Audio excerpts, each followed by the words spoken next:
Hey y'all, so today we are going to be talking about one of my favorite things of all time, which is credit cards. And today I'm going to tell you guys how I got 10 credit cards at the age of 24.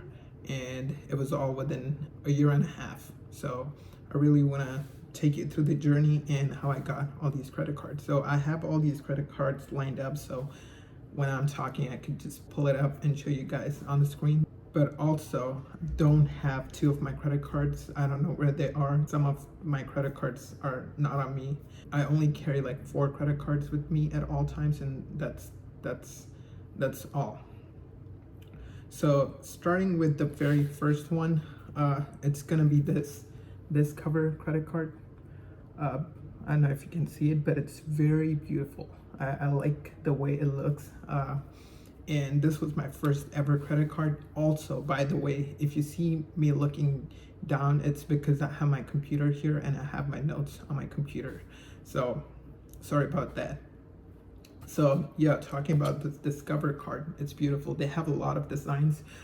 I got this as my very first card, as a lot of other people do too, and I got this when I was still a student. I graduated last year, so I'm not a student anymore, but this was the first card that I got when I was a student. And usually Discover tends to give out cards to people who have a very thin profile, so this card worked out perfectly for me. I basically use it for 5% rotating categories that it offers, and I also use it very often when the categories are PayPal and mobile wallet. So it's very good when it comes in handy, and I really love this card. Now the second one that we're going to be talking about is this Amex BCE, which is Blue Cash Everyday card. So basically anytime you shop online, you get a 3% cash back on it. So I only got this because of that. Then the third one that I really love, I never thought it was gonna be my number one, like this is my most favorite card, which is the Capital One SavorOne. And I got this card only for one and only one reason, which is it gives you 10% cash back on Uber and Uber Eats, and it also gives you free Uber One membership. And offer is going to be until November 2024, and this offer started last year around this time, or I think it was around 2022, November 2022. Yeah, so very good card. This is also my go-to restaurant card. I pull this out anytime I'm at a restaurant. It's a 3% flat cashback at restaurants. I really love this card. But 10% cashback on Uber and Uber Eats is massive. And I use Uber a lot. I use Uber Eats both a lot, and this is the best card that I have in my setup. Then the next one is the Chase Freedom Flex. I really love this card. I've always wanted to get this card because it's from Chase, and Chase has some really good cards. This card also has 5% rotating categories, and right now they have 7% on restaurants right now. And I've been using this for the past 2 months, and it's been amazing. Now, after I got all these cards, I really wanted a flat 2% cashback card, and I just couldn't get the Apple card for some reason. I kept getting denied constantly, so I was like, okay, I need to get something else. And then that is when I stumbled upon this little guy, which is from PayPal. So it is a flat 2% cashback card, and if you pay anywhere using PayPal, then it's 3% cashback. And there are so many sites. When you're at the checkout, you will see the PayPal checkout option, and this comes in very handy for 3%. Also, one really great thing that I like about PayPal is the bill pay option, where you can use this card to pay your utilities, and it'll still give you 3% cash back. That's also very amazing. I really love that feature too. Then the next card on the list is the Amazon Prime Visa card. I don't have it with me right now, but that is a card that I really wanted to get for a very long time because it gives you 5% on Amazon and 5% cash back on Whole Foods.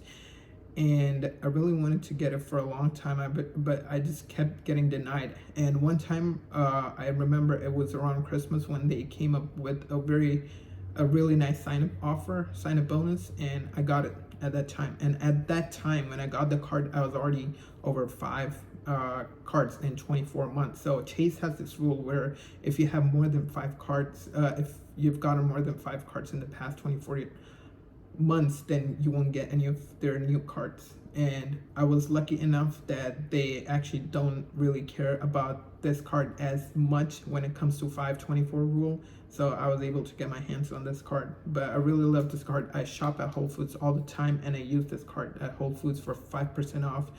And I also use it at Amazon all the time. I also buy gift cards. I used to buy gift cards from Amazon. And the next one, I really like this card. It's made from titanium. I think that's the only selling point for this card.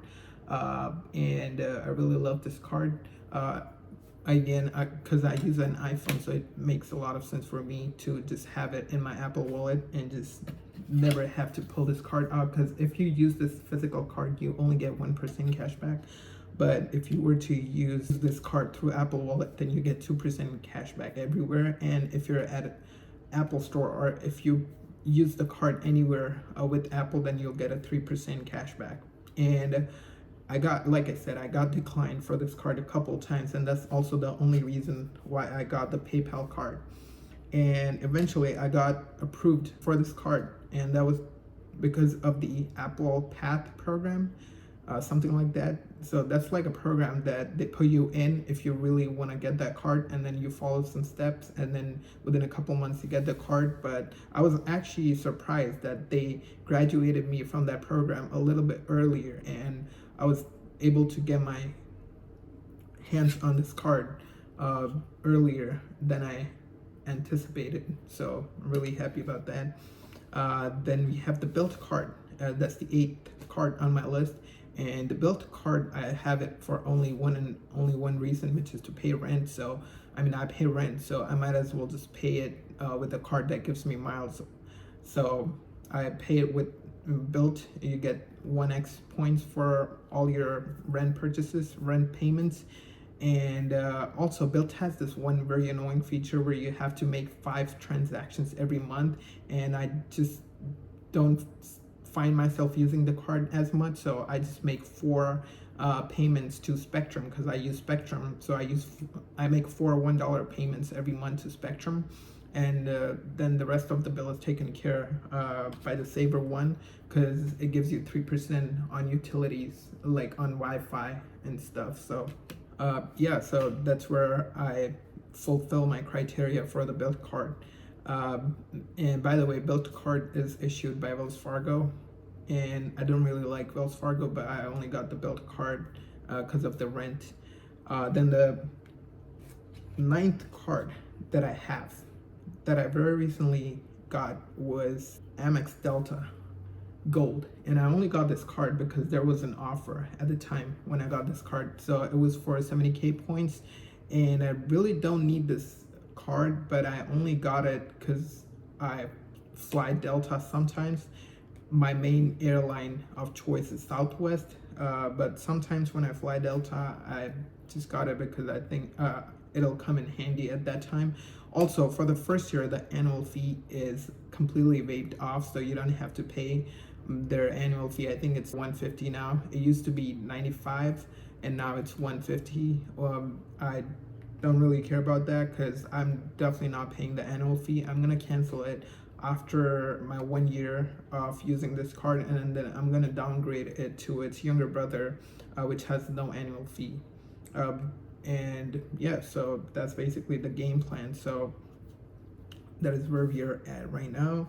And then the final card that I got is the Capital One Quicksilver card. This card. Now, I had no intention to get this card, but the problem is Capital One has this thing where they bucket your cards based on the credit score that you have at the time of applying for the card. And because my Savor One is stuck at $1,000 limit for like a long time now, I really wanted to get a higher amount of credit available on that card. So I got this SavorOne card. Now you might ask, why did you get this card? For that reason. So the thing is, with Capital One, you can transfer limits from one card to another. And that is what I'm gonna do. So I got this card, they gave me a $3,000 limit, and I'm gonna transfer like $2,000 of the limit from this card to my Capital One SavorOne card. So I have some decent credit limit available on that card because that's like my primary card at the moment. I use that card a lot. So that's the only reason I got it.